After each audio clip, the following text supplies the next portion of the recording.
Two people, same city, same income. From the outside, everything looks stable, controlled, even responsible, and nothing about their situation suggests that anything is going wrong. Daniel keeps $20,000 in a traditional savings account at a large national bank. It is untouched and reserved as his safety net. The money that protects him if something goes wrong. The money he was told to save and never risk. He checks it occasionally. He sees small interest deposits, a few dollars here and there. Even though the growth is minimal, it reassures him that he is doing the right thing. Alex also has $20,000, but Alex believes he has already moved beyond that level. He transferred his money into a high-yield savings account paying 4.5%. He compared rates, did the research, and made what feels like a smarter decision. He earns close to $900 a year instead of almost nothing. From the outside, it looks simple. Daniel appears behind while Alex appears ahead. One seems uninformed and the other optimized.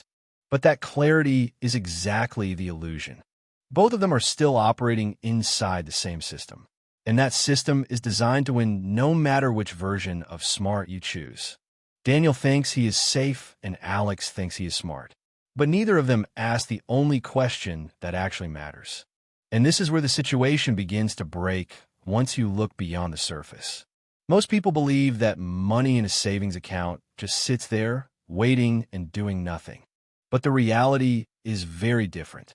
The moment your money hits your bank account, it moves. It gets deployed. It starts working immediately. Just not for you. If you have money sitting in a savings account right now, whether it earns 0.5% or 4.5%, this is exactly what is happening to you.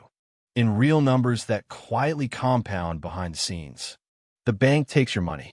It pays you a fraction of a percent. Then it uses that same money to generate returns that are significantly higher.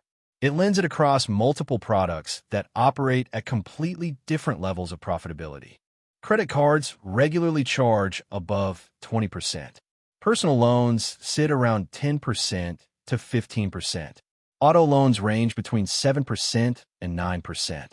Mortgages are often in the 6% to 7% range. The same $20,000 you deposited can generate several times more for the bank than it ever will for you. This creates a gap that is not small. It is structural, and once you see it clearly, it becomes difficult to ignore. Same money, different outcome. The misunderstanding here is subtle but important. It feels like you are simply not earning much. But in reality, the situation is more aggressive than that. Not earning is passive. This is active extraction. A system where your money is used to generate significantly higher returns while you're paid the smallest amount necessary to keep you comfortable. The bank is not neutral in this process. It is positioned to maximize the difference. And that difference is the entire point of the system. This becomes even clearer when you look beyond lending. Banks also allocate depositor funds into government-backed instruments, such as short-term Treasury bills. These currently yield around 3.5% to 4%. The same capital is used in a low-risk environment to generate returns that are multiple times higher than what you receive. In this structure, the bank acts as a middleman between you and the U.S. government. It captures the difference while maintaining the illusion that your money is simply sitting safely in your account. Same $20,000. Different result. At this point, most people recognize that something feels off, but they still stop too early. They focus only on improving their position within the system rather than questioning the system itself. This is where Alex's situation becomes important. Even though he earns significantly more than Daniel, the structure has not changed. The bank is still using his money in the same way. It is still capturing the majority of the return while giving him a larger, but still limited share. Once taxes are applied, the gap becomes even clearer. Interest from savings accounts is treated as ordinary income. It is subject to federal and state taxation. This reduces Alex's effective return to around $650 from the original $900. When you compare that properly, Daniel receives roughly $100. Alex keeps around $650. The bank generates up to $1,000 or more using the same $20,000. This highlights a system where the majority of the value consistently flows away from the depositor. Same money, different outcome. This is where most people believe they understand what is happening. But this is also where they stop. They never ask the question that actually changes the outcome. If the bank is using your money to earn 3.5% to 4% through Treasury bills and significantly more through lending, why are you not accessing that same structure directly instead of receiving a reduced version of it? That question shifts the perspective entirely. It moves you away from comparing savings accounts. It pushes you toward evaluating whether a savings account is even the right place for idle cash at all. The hesitation most people feel at this point is not based on actual risk or complexity. It is based on familiarity. Staying within a known system feels easier than stepping slightly outside of it, even when the difference in outcome is measurable. The core mistake that keeps people in place is treating all cash the same. They place everything into a single category and attempt to optimize it with one solution. In reality, cash serves different purposes. Transactional cash is used daily for expenses such as rent, groceries, and bills. It requires immediate access and belongs in a checking account. Idle cash includes emergency funds and savings. This is where the inefficiency exists. This is the portion that sits for long periods of time while being used to generate higher returns elsewhere. This is where most people lose without realizing it. The system does not need you to make a mistake. It only needs you to follow the default behavior. That is enough for it to keep winning consistently while appearing safe and predictable on the surface. Once you understand how this structure operates, the question changes. It is no longer whether your savings account is performing well. It becomes what you should realistically do with your money instead. And more importantly, how much of your money should remain inside that system in the first place. The answer does not require extreme changes or unnecessary risk, but it does require recognizing where inefficiency exists and adjusting that part of your financial structure. Your checking account remains essential. Transactional cash needs immediate access. That function is not the problem. The inefficiency lies with idle cash. The money that sits for extended periods of time while being used to generate higher returns behind the scenes.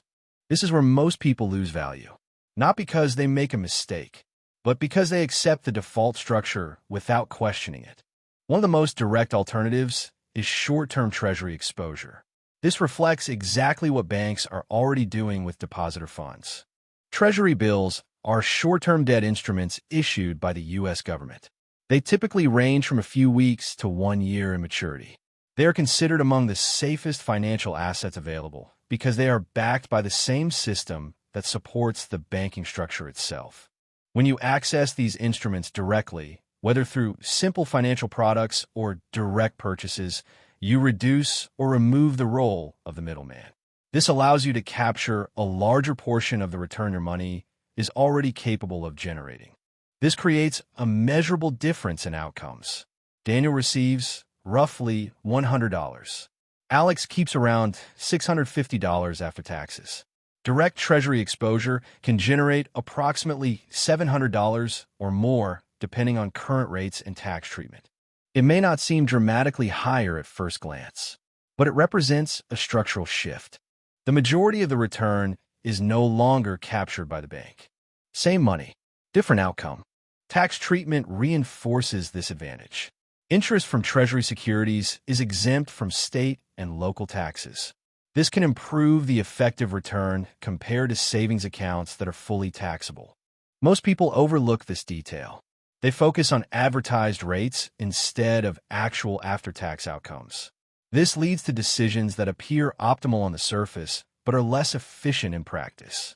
Concerns about safety, liquidity, and complexity often prevent people from making this shift. But these concerns tend to be smaller than they initially appear. Treasury-backed instruments operate within the same foundational system as banks. The level of safety remains comparable in practical terms.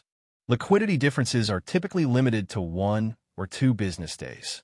This is sufficient for most real-world situations, especially when a smaller amount of cash is kept readily accessible in a checking account. When you step back and look at Daniel and Alex again, their difference becomes less important than what they have in common. Daniel followed the basic rules and prioritized safety. Alex optimized within the system and improved his return. But both of them stopped before questioning the structure itself. This is where most people stop as well. Optimizing within the system feels like progress, but it does not fundamentally change how the system operates. Same $20,000. Different result.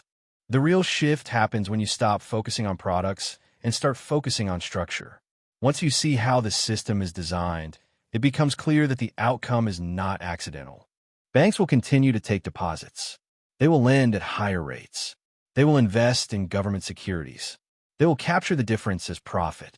That model is efficient and deeply embedded. The system is designed to win, and you were never meant to beat it from inside. What can change is your position within that system. Whether you continue to participate passively or adjust how your money is allocated. Transactional cash remains where it is for convenience. But idle cash can be positioned in a way that captures more of the value it generates without introducing unnecessary risk. This is not about eliminating the system. It is about interacting with it more intentionally. Once you see this clearly, it becomes difficult to ignore. The difference between what your money generates and what you receive is no longer abstract. It is measurable, consistent, built into the structure itself. The system does not need you to fail. It only needs you to remain where you are. At that point, it is no longer just about money or interest rates. It becomes about awareness and control. The system is not neutral. It does not operate in your favor by default. It is designed to function efficiently for the institution managing it. The only way to change your outcome is to adjust your position within it. At the very end, the pattern becomes impossible to ignore. The same money moves through the same system, under the same rules, but produces a different outcome depending on what you choose to do next. Once you recognize that difference, it becomes clear that the result is not random. It is directly tied to your position inside the structure. And once you do, the final question becomes unavoidable. It forces you to decide whether you are comfortable knowing exactly how the system works, knowing how much more your money is generating behind the scenes, and still choosing to leave it there anyway.